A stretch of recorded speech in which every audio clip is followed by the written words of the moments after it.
بہترین لوگ بہترین نیت رکھتے ہیں، جس کی وجہ سے اللہ تعالیٰ ان کے تمام کاموں کو سنوار دیتا ہے، اور جس کام کو رب سنوار دے اسے کوئی بندہ کیسے بگاڑ سکتا ہے۔ غور و فکر کرو اور خود کو مکمل بنانے کی کوشش کرو تاکہ دوسروں کا کمال تمہیں غمگین نہ کرے۔ دنیا میں کھو کر تم نے اسے اپنے لیے بوجھ بنا لیا ہے۔ اس دنیا سے اوپر اٹھو، ایک نئی سوچ تمہاری منتظر ہے۔ انسان کا ظاہری جسم مچھر سے عاجز آ جاتا ہے، لیکن اس کی روح ساتوں آسمانوں کو گھیر لیتی ہے۔ موت کا ذائقہ سب نے چکھنا ہے، مگر زندگی کا ذائقہ کسی کسی کو نصیب ہوتا ہے۔ جب دل اداس ہو اور آنکھوں میں آنسو ہوں تو بس یہ بات یاد رکھنا کہ اللہ تمہارے ساتھ ہے اور ہمیشہ رہے گا۔ قبر کی تنہائی سے پہلے بھی قدرت ہمیں کئی بار تنہا کرتی ہے تاکہ ہم اللہ سے اپنا تعلق کی مضبوطی کو سمجھ سکیں۔ اگر انسان صابر ہو تو اس سے کی گئی ہر زیادتی کا جواب اشک سے آتا ہے۔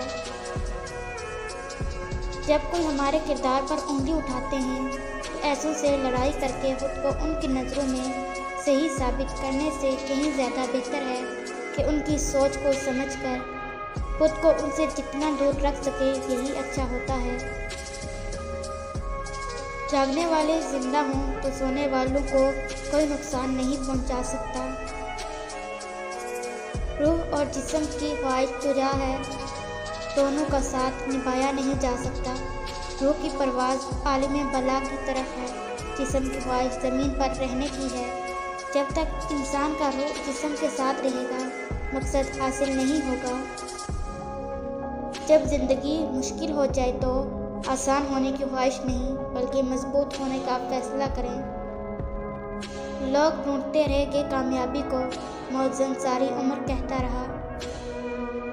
کبھی بھی اکیلا محسوس ہو تو قرآن پڑھیں، اللہ دلاسا دیتا ہے، میں ہوں تمہارے پاس۔ وہ جگہ چھوڑ دو جہاں تمہارے احساس اور تمہارے الفاظ کی قدر نہ ہو، پھر چاہے وہ کسی کا گھر ہو یا کسی کا دل۔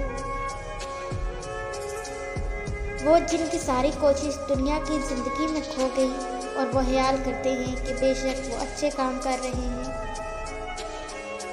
مشکل وقت میں تمہارا صبر کرنا ہی بتاتا ہے کہ تمہیں اللہ سے کتنی محبت ہے۔ دنیا میں اس سے بڑھ کر اور کوئی ایوارڈ نہیں ہو سکتا کہ لوگ آپ کی تربیت کی وجہ سے آپ کے والدین کی تعریف اور عزت کریں۔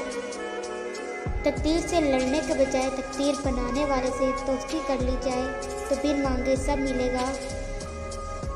انسان بڑی دلچسپ مخلوق ہے۔ یہ جانور کو مصیبت میں دیکھ کے برداشت نہیں کر سکتا، لیکن انسان کو مصیبت میں مبتلا کر کے خوش ہوتا ہے۔